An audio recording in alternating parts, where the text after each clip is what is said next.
Are you ready? My name is Vanda. Working on yourself, self-development, inner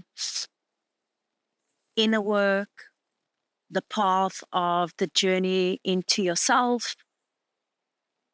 When is it and how is it that you stop or recognize that you've got to do some inner work? Or what are the benefits of doing this work with yourself? And how does that go? And what does that serve you? So we're in the age that everybody now is talking the conversation and walking the path of the alchemist, being able to go within and do some inner work in either writing to themselves or writing to somebody else or looking to raise their vibration or their frequency, realizing that they are not really happy with what is showing up in their lives, right? So as great as that awareness is, there's also a dichotomy and the introspective self that something is missing. So with a lot of this work, there's also the recognition that there is the need for inner work. And so I want to just maybe poke the bear a little bit and just say, I wouldn't say that there is a need for inner work. There's more an awareness of where you are. And with everything, either you recognize that what is working in your life is working and it makes you feel good and you love it, or it's not. But once you get to a place of enlightenment and a place of development, self-development, you can't keep on eating the same salad over and over again. You're going to want, you know what, let me try a new salad. Let me try a new recipe. Or you taste somebody else's cultural difference. You go, you know what, that was really, really, really nice. That actually enriched my experience. I didn't have to be so limited to my olive oil and my balsamic dressing. I could pour in abundance of olive oil and feel great without not having the beliefs that I have from my past generations. And that's basically what self-growth is. You being able to release those beliefs that you've been brought up into or you've brought up around with that no longer seem to fit that paradigm for you to develop the self into an expansion of more of who you are. So let's take this into layman terms and to help you guide you to why you would look at yourself into a journey of self-reflection or being able to develop yourself in the inner workings of how you think and how you feel and what you're doing. Why would that be important? Well, it's not important only now. It's been important from day one. If you go back into the sacred books and the sacred scrolls, Jesus was your ultimate alchemist, transforming the old dogs into new possibilities, releasing diseases into the awe and wonder of health and wellness and life itself, giving you the paradigm that you can walk, you can give birth and multiply your fish, and you can get everything that you want. So it's not only now, but now is what counts. Why is this conversation so important? Because it's always been important, but it's where you are that reframes it. And what serves one person in a self-development might not serve somebody else. So I want to raise your awareness that if you have done some inner work, which everybody does one way or another, because just taking a deep breath in is doing some inner work. The breath in itself is life itself, and that brings this energy and flows it through your own streams of emotions and thought forms, taking a break from, the mundane of everyday life. Just being able to that is a space of self-reflection. But there are those times that you want to go into detox and you want to go clear up your mental fogness, or you want to go clear up nowadays. You need it more now so than ever. Why? Because our electromagnetic Toxic behaviors are out there. Everybody is out of the box, okay? And everyone is in this enlightenment conversation of consciousness where everything is becoming one. Well, if everything is becoming one, you better be strong. You better know which thoughts are yours. You better know what you're feeling, and you better know the difference between your feeling and somebody else's feeling. And I like to call that the ray of light of discernment, discerning what serves you to enlighten yourself, or, okay, what serves others on their paths might not be of balance to you. Being able to recognize these journeys and where you are and what is really going on comes to the point of self-recognition and self-care. You've got to care about how you feel. It's never been the age of faking it until you make it. And I think that got overstretched and exaggerated to the point of, it still does. You're not faking something. You're telling your mind, no, I'm not going to care about somebody else's attitude, and I'm going to care about my attitude. But that got exaggerated to faking your whole life and not being who you are.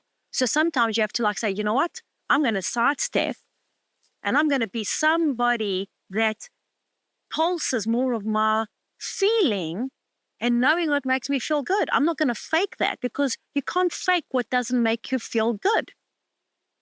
And you can reach the enlightenment of saying it as many times as you can, okay? But somebody that is shouting out that they're rich and they've got a consciousness of lack and fear and resentment, your money is not going to change you. You're just going to be more of what that money is going to make you. You're going to be a rich, poor person. And this is really important, because other people's words might not fit into your own vocabulary or your system.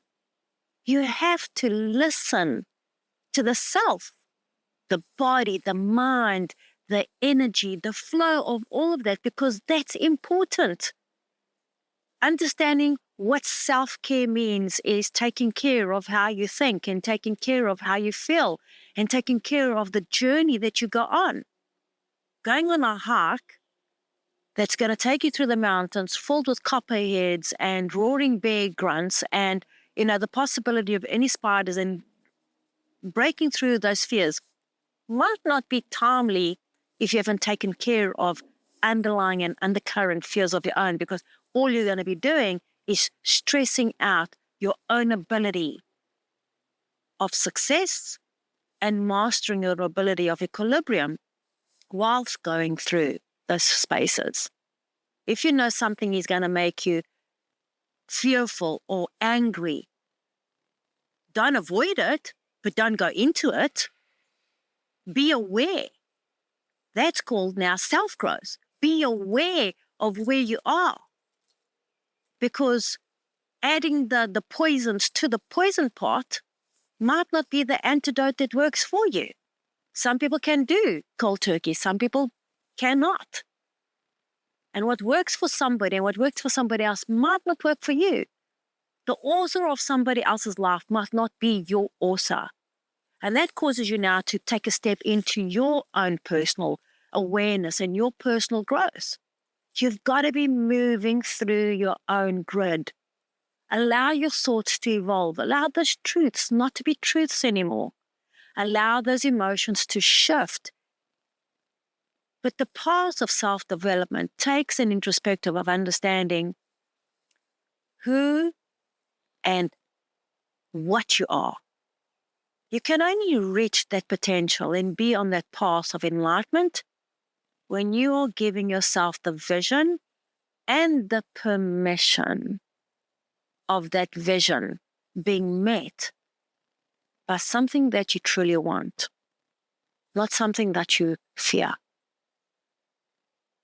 And that is a big conversation in itself, because it takes you to being connected and understanding that you're so much more in this lifetime, and that specifically right now in this grand time of awakening where we are in being human and being human beings, we are in the thrill of the balance between science and spirituality.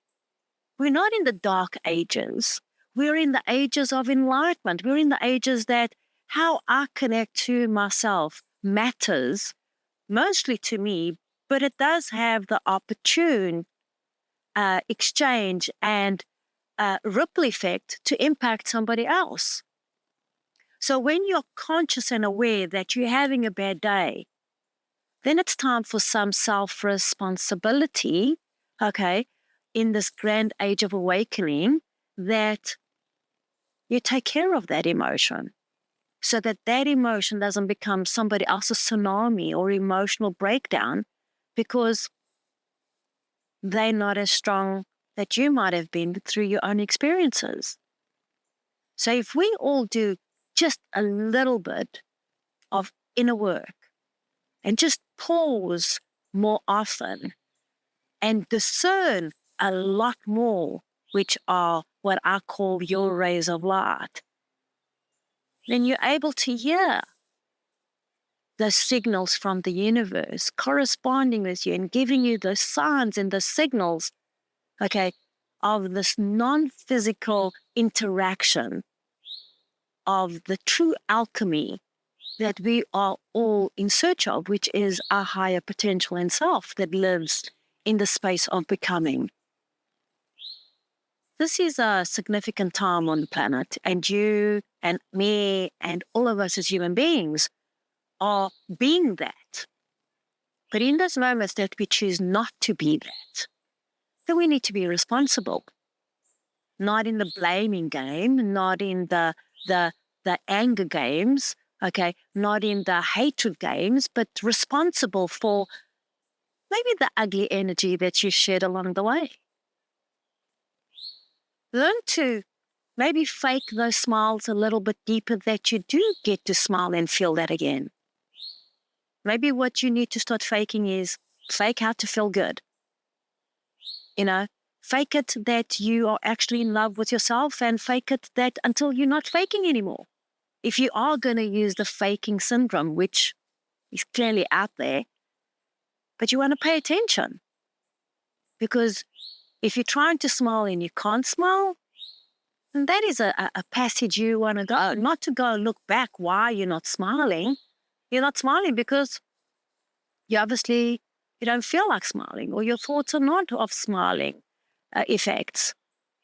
But I would bring that smile back and do everything that I can as a spiritual warrior, as a warrior of defense, so that you're able to break those thought forms or that energy around any shadows within yourself. Because if you're feeling the sadness, or if you're feeling the hatred, or if you're feeling the anger, those are signs. Go for a walk. Breathe it out. Your breath is your number one tool. How do you get back to your center? You breathe it in. And you breathe it in until you still your mind.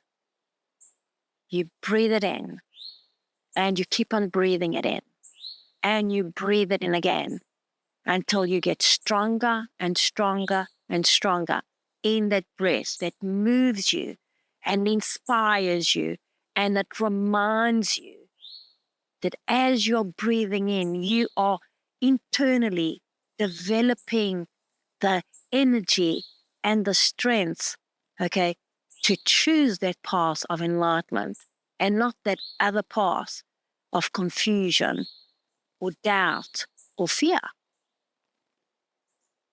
Self-care and the journey to self-enlightenment starts with your breath. It is of utmost importance, if you allow that to be, but in the understanding of it. Taking the space of you being who you are for granted is such a, oh my goodness, sloppy way of thinking, right? So just being able to understand that and to know that there is a divine protection.